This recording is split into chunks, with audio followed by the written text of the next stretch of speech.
Fala Trekkers, tudo bem? Hoje vamos ter mais um vídeo da nossa série de tudo sobre os personagens de Star Trek. E agora chegamos à tripulação da nova geração, começando com tudo sobre o capitão Jean-Luc Picard. Então, sem mais enrolação, bora lá!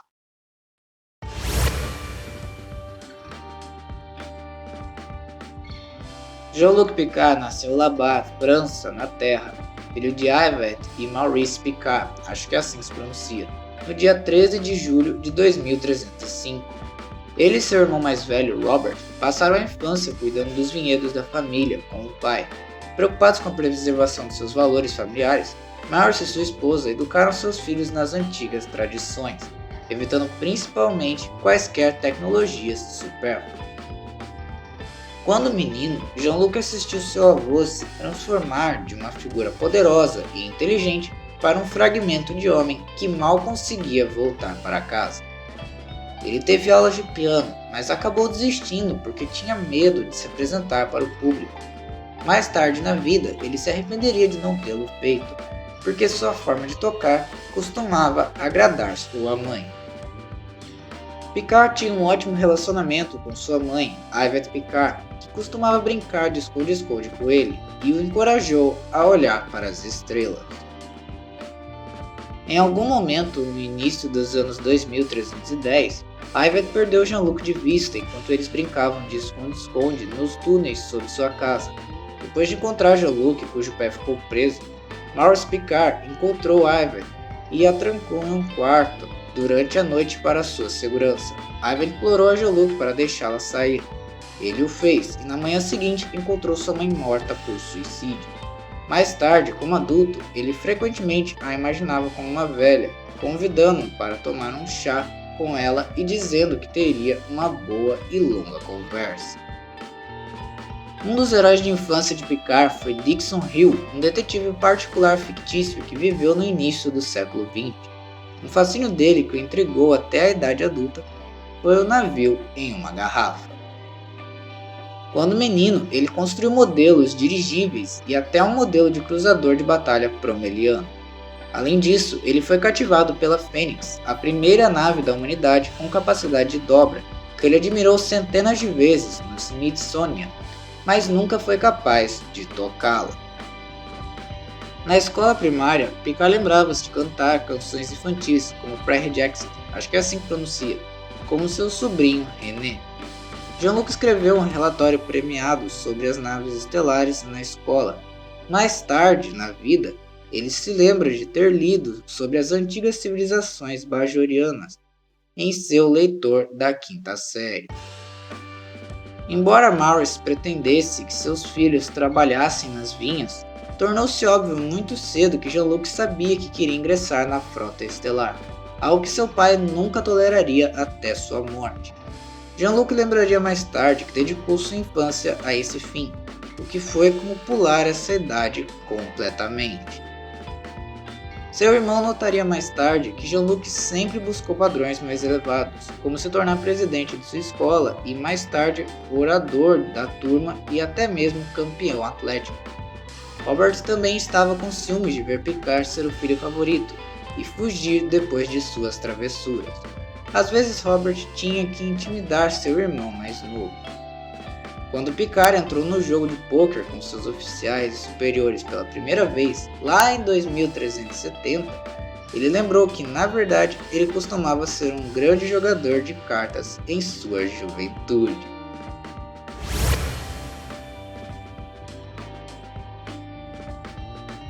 Picard causou uma grande agitação ao deixar o vinhedo geracional de sua família e se inscrever na Academia da Frota Estelar.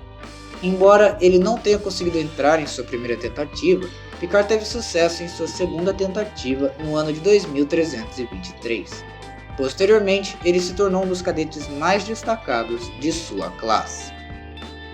A carreira de Picard na Academia foi difícil na melhor das hipóteses. Anos depois dela, Picard acreditou ao jardineiro da academia, Budby, por ajudá-lo a desenvolver uma atitude madura. Na academia, Picard desenvolveu um interesse pela arqueologia. Seu professor, Galen, o encorajou a continuar nesse campo, mas Picard acabou recusando sua oferta de se tornar um arqueólogo. Ele, no entanto, manteve seu interesse no assunto e passou a ser considerado bastante conhecedor da área. Foi também nessa época que ele teve grande interesse em estudar os iconianos. Picard também se destacou nos esportes. Ele venceu a maratona da Academia da Frota em abril de 2323 em Danula 2, tornando-se o primeiro calouro a vencer a corrida. Durante uma luta livre, Picard pegou um Ligolano com um levantamento corporal reverso e o mobilizou nos primeiros 14 segundos da luta. De acordo com a série de e-books Star Trek Starfleet Corps of Angels, o capitão David Gold era um veterano que o calouro Picard derrotou na maratona da academia. Durante seu segundo ano, Picard foi designado para treinar em Morkin 7, onde teve seu primeiro encontro com o Nausicano, que tinha um posto avançado em um asteroide próximo. Em 4 de abril de 2327, o cadete Picard engrossou no Speed of Light Club, após voar 300 mil km por segundo em um voo nivelado na nave USS Leon Grace, comandada pela capitã Nyota Uhura. Ele foi premiado com um certificado comemorando esta ocasião. Picard se formou como o primeiro de sua turma. Ele lembrou a Wesley Crusher já em 2365 que ao entrar na hierarquia oficial, ele era bem verde e tão arrogante quanto. Vários anos depois disso, em 2379, Picard mostrou a Beverly Crusher uma fotografia de seus dias na academia, perguntando a ela: "Você lembra dele?" Ela respondeu que ele era um pouco arrogante pelo que ela se lembrava. Nesse ponto de sua vida, Picard considerava seu eu mais jovem como um tolo, egoísta e ambicioso. Picard mais tarde disse a Budby que se não fosse pelo zelador, ele nunca teria se formado. Budby garantiu a Picard que ele cometeu um erro. Não há um homem entre eles que não tivesse sido jovem o suficiente para cometer um erro, dizendo a ele que você fez o que tinha que fazer. Fez o que achou melhor, eu apenas fiz que escutasse a si mesmo. Pouco depois da formatura, em 2327, a promissora carreira do Alferes Picard quase terminou abruptamente enquanto ele estava de licença, durante uma briga de bar por causa de um jogo fraudulento de Don John. Ele foi esfaqueado no coração por um Nausicano e teve que passar por uma cirurgia de emergência para substituir seu coração. Mais tarde, ele relatou a Wesley Crusher que riu depois de se olhar para baixo e ver a faca em seu peito. Esse evento o ajudou a perceber o quão frágil a vida poderia ser, e assim o deixou mais disposto a correr riscos e deixar sua marca no universo. O que ele só percebeu quando Q lhe propôs mudar esse evento lá no ano de 2369. Como alferes, Picard foi colocado na USS Reliant, onde serviu com o Tenente Nakamura. Picard serviu na vigilia noturna a bordo da Reliant. Também, enquanto alferes, Picard era capaz de detectar variações de ouvido nos sensores de torque de uma nave. Como tal, ele era capaz de ouvir um desalinhamento de 3 micro. Como oficial subalterno, Picard conheceu Walker Q em um bar exótico em Tau 73, onde os dois se tornaram amigos muito próximos. Mais tarde, eles se tornaram amigos de Jack R. Crusher e de sua noiva, Beverly Hall. Picard demonstrou habilidades de comando no início de sua carreira, em particular quando liderou uma equipe de busca em Milica 3 para salvar um embaixador. Esse incidente seria posteriormente mencionado por Q como um dos eventos cruciais que formaram a personalidade de Picard. Como um jovem tenente, Picard compareceu ao casamento do filho de Sarek, onde conheceu Sarek e Spock brevemente pela primeira e única vez antes da década de 2360. Em sua carreira antes de 2365, Picard havia sido transferido dezenas de vezes, cada uma das quais prescindia pelo que ele chamou de a prática da festa antes da transferência. Picard foi designado como timoneiro a bordo da USS Stargazer em 2333. Picard assumiu o comando da nave quando o capitão foi morto na ponte. A frota estelar concedeu a ele uma promoção ao posto de capitão, se tornando um dos oficiais mais jovens da frota estelar a ocupar essa patente. Picard permaneceu no comando da Stargazer por 22 anos. Em 2339, Picard visitou pela última vez seu professor de ecologia, o Dr. Galen. Nessa época de sua vida, Picard estava considerando seriamente uma carreira nesse campo. Em 2342, Picard namorou uma jovem chamada Janice no Café des Artistes, em Paris. Infelizmente, ele ficou com medo de um possível relacionamento futuro e deixou Janice, que mais tarde se casou com um homem chamado Paul Meehan. Em 2346, Picard conheceu Miranda Vigo na Terra enquanto ele estava de férias. Eles foram apresentados por um amigo em comum. Picard descreveu o envolvimento por um curto período de tempo, detalhando que o caso foi tudo muito romântico e muito intenso. Provavelmente porque nós dois sabíamos que eu partiria em 2 semanas. Durante seu tempo no comando da Stargazer, Moritz Benayoun, acho que assim se pronuncia, foi seu oficial médico-chefe e empreendeu uma missão na Floresta de Fogo de Kaulex. Durante as guerras cardassianas, a Stargazer esteve envolvida em uma trégua oferecida pela Federação. Depois de fazer contato com uma nave de guerra cardassiana, Picard baixou os escudos da nave como um gesto de boa vontade, mas o comandante cardassiano ignorou o gesto e desativou as armas e os motores de impulso da Stargazer.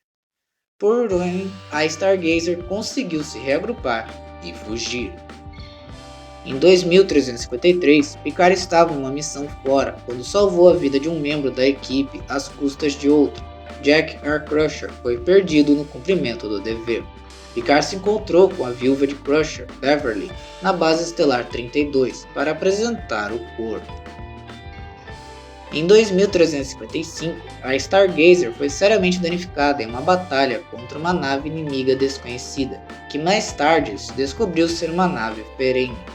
Picard conseguiu destruir a nave inimiga usando os motores de dobra da Stargazer em uma manobra tática única, que mais tarde foi chamada de Manobra Picard. Mas foi forçado a abandonar a nave a bordo de outras naves auxiliares, onde ele e os outros sobreviventes viajaram por semanas através do espaço profundo, antes de serem encontrados por uma outra nave estelar da Federação. Suas ações durante a batalha foram questionadas por Philippa Lowood, oficial do juiz durante sua corte marcial, mas ele foi exonerado pela comissão de inquérito e posteriormente premiado com a Ordem de Táticas Grand K, classe de excelência, e pelo desenvolvimento da já mencionada Manobra Picard. O encontro com a nave Ferengi, mais tarde conhecido como a Batalha de Maxia, acabou voltando para assombrar Picard, quando Damon Bock, cujo filho foi morto nessa batalha, tentou 2 vezes se vingar de Picard. O próximo comando de Picard o encontrou respondendo a um pedido de socorro de colonos no campo minado de Carnelian por volta do ano de 2366. Durante essa missão, ele também conheceu Natasha Yar.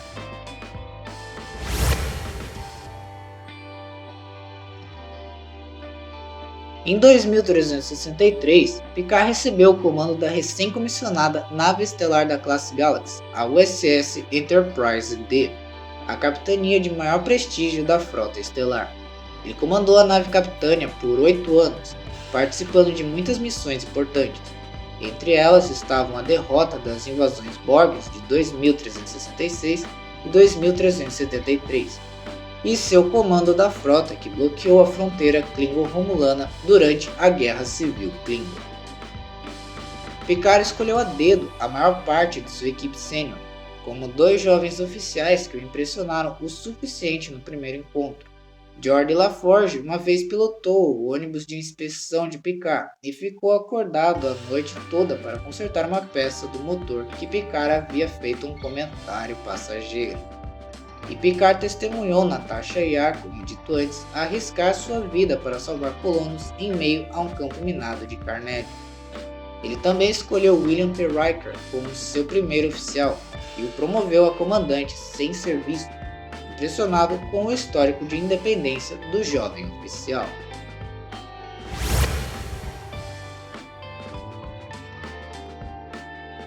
Em 2371, a USS Enterprise D foi perdida sobre Viridian 3, com o casco primário da nave caindo na superfície do planeta. Picard também conheceu o lendário James T. Kirk enquanto estava no Nexus com ele, e o recrutou para derrotar o Dr. Tolian Soran, antes que ele pudesse ter a chance de destruir o sistema Viridian. As baixas a bordo da Enterprise foram leves, e a maior parte da tripulação sênior da nave foi realocada para a USS Enterprise E, a sexta nave estelar da Federação a levar esse nome. Picard foi nomeado oficial comandante da nova Enterprise. Após a jornada de um ano, ela quase foi perdida, quando a equipe sênior decidiu sacrificar a nave para salvar o futuro da Terra, impedindo que os Borgs a bordo mudassem a história. Felizmente, a tripulação conseguiu repelir a tentativa dos Borgs sem ter que destruir a Enterprise. 2 anos depois, em 2375, Picard ordenou que a Enterprise E fosse para o planeta Baku, em Bry Patch. Quando parecia que seu oficial de operações, o tenente-comandante Data, havia variado e agredido membros da equipe de pesquisa que estava no planeta. Picard conseguiu capturar Data e descobriu uma conspiração do almirante Doug Hartley, acho que assim se pronuncia, e alguns outros membros do Conselho da Federação para realocar os Baku contra sua vontade. Picard se rebelou contra Doug Hartley, trazendo a notícia de suas ações a público, e Picard foi capaz de proteger os Baku e impedir que o líder dos Sonas e os Rafos destruíssem o planeta natal dos Baku. Picard continuou no comando da Enterprise E até 2379, quando a nave foi enviada para Romulus após o golpe do Pretor Shinzon. Shinzon era um clone de Picard, criado por um ex-governo romulano. Eles pretendiam substituir o capitão por um espião próprio. Após uma mudança de governo e a preocupação de que isso levaria à guerra, o plano foi abandonado e Shinzon foi enviado para Remus para ser morto. Em vez disso, ele prosperou, tornando-se um líder de grande sucesso durante a Guerra dos Domínios. Shinzon usou uma arma de radiação Talaron para erradicar o Senado Romulano e planejava fazer o mesmo com a Terra. Ele precisava de Picard para reparar falhas em sua própria composição genética. Em uma batalha entre a Enterprise E e a nave de Shinzon, a Scimitar, Picard finalmente conseguiu embarcar na nave inimiga e eliminar Shinzon. Data salvou a vida de Picard, transportando o capitão de volta para a Enterprise antes de sacrificar sua própria vida. Ele destruiu a Scimitar disparando contra uma arma Talaron com seu phaser de mão, salvando assim a tripulação da Enterprise E.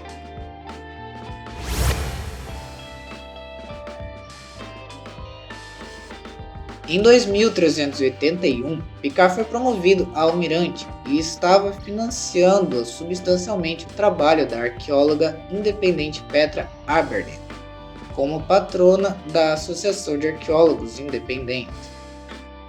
Picard encontraria Riker para uma bebida comemorativa para brindar Riker e o filho recente-nascido de Troy, Thaddeus. Riker informou a Picard sobre a entrega rápida e como Riker se sentiu como se estivesse prestes a perder seu filho. Em 2385, ele foi encarregado de desenvolver uma frota de naves para ajudar a resgatar as populações de Romulus e outros mundos do Império Romulano, que estavam dentro do raio de explosão de uma supernova iminente. O governo romulano solicitou a ajuda da Federação para isso. Após sua primeira aposentadoria, Picard voltou para sua casa de infância na França, onde viveu uma vida agradável, mas insatisfatória. Com ele estavam 2 refugiados romulanos, Lars e Zaban, que se juntaram à sua família cerca de 4 anos depois, e também seu cachorro, chamado Número 1. Ele passou os 12 anos seguintes escrevendo livros de história e cuidando da vinha. Com o passar dos anos, Picard começou a ser atormentado por sonhos com Data e a destruição de Marte. Em 2399, agora com 94 anos de idade, Picard foi procurado por Dasha Argent, um androide criado a partir do código neural remanescente do tenente-comandante Data.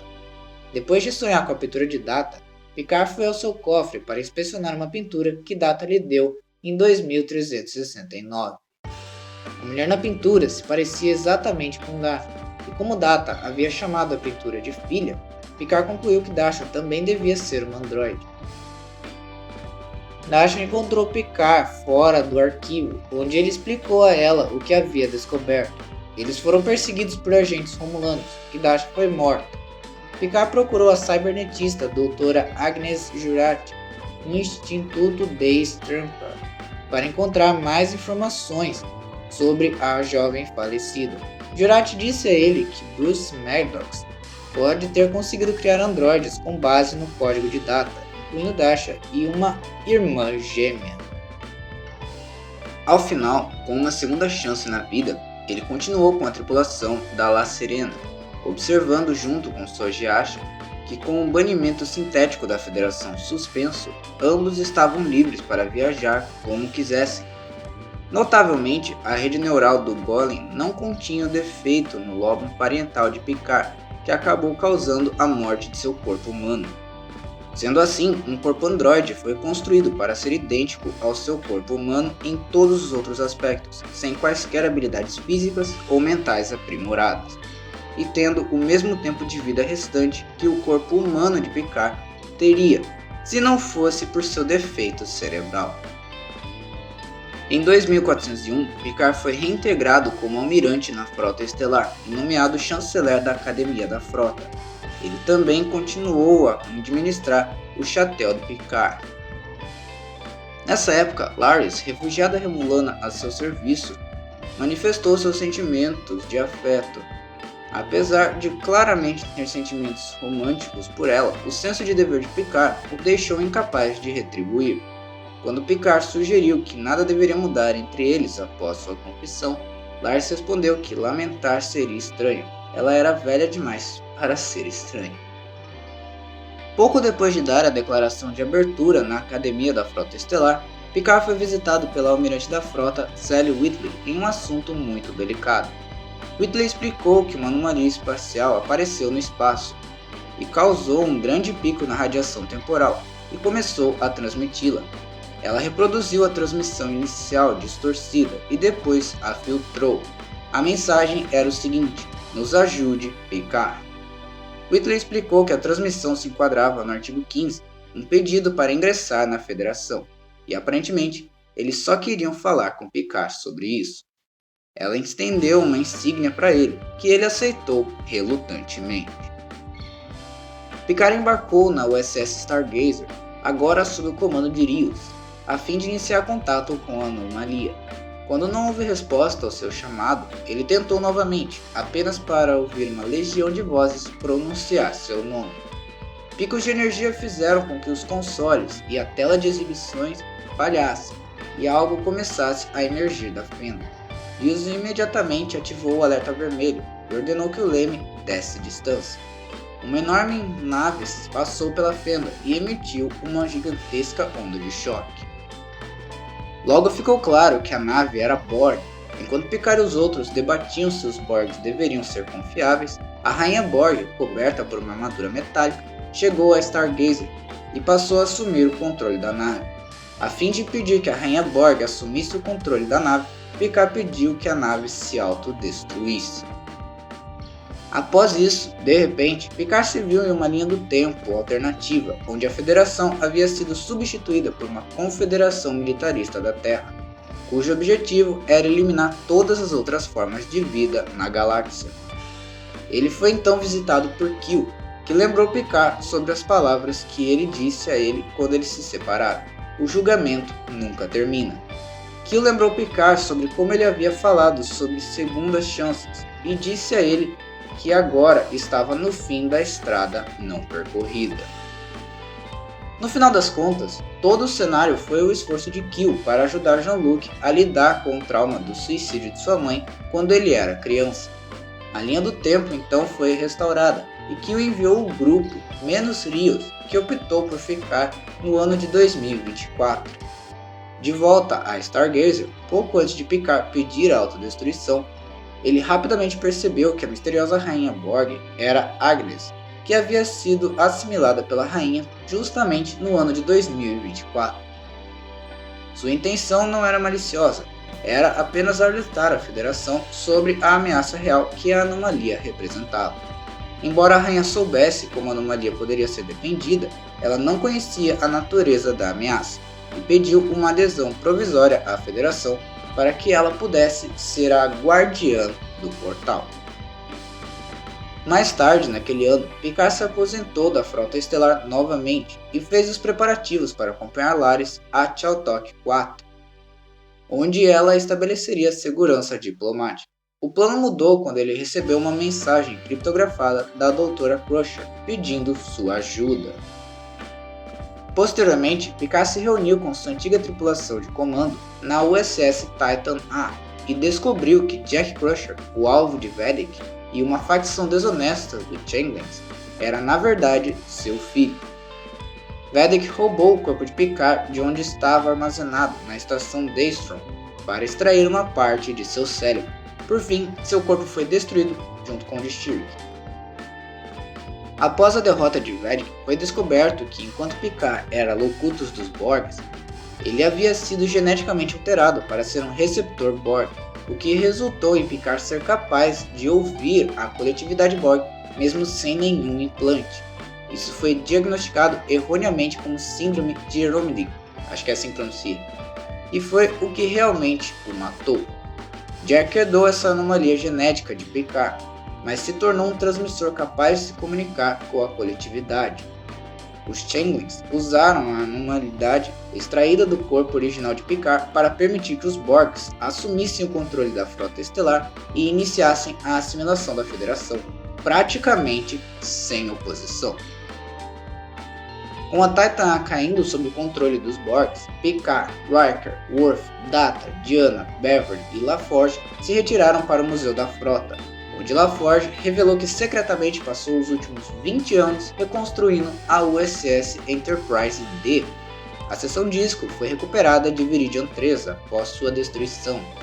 Com a Enterprise não ligada ao mainframe da Frota Estelar e, portanto, não afetada pela aquisição dos Borgs, Picard retomou o comando de sua antiga nave para mais uma vez lutar contra os Borgs, aceitando com humor um rebaixamento de campo para o posto de capitão, após o computador da Enterprise o identificar como o capitão Jean-Luc Picard, devido ao manifesto da tripulação estar bem desatualizado. Sob a liderança de Picard, a Enterprise enfrentou um cubo Borg sobre Júpiter, com Picard se transportando a bordo do cubo para salvar seu filho. Picard foi confrontado por sua antiga inimiga, a Rainha Borg, que revelou que a coletividade Borg havia sido dizimada a ponto de quase ser destruída pelo patógeno neurótico espalhado por uma versão alternativa da linha do tempo da almirante Catherine Janeway. Décadas antes, com o próprio canibalismo da rainha para sobreviver, fome e velhice foram deixando os Borgs apenas com uma rainha e um punhado de drones e um único cubo. Em um esforço para salvar seu filho, Picard se uniu a Jack, que eventualmente se libertou, com a Enterprise destruindo o cubo. No último momento, Diana foi capaz de detectar a posição de Riker, permitindo que a Enterprise transportasse Picard, Jack, Riker e o Worf quando o cubo explodiu, acabando com os Borgs de uma vez por todas e quebrando seu controle sobre a Frota Estelar. Como recompensa por salvar a Federação, Picard e sua tripulação recebem o perdão total por suas ações criminosas, enquanto 7 de 9 foi promovida a capitã.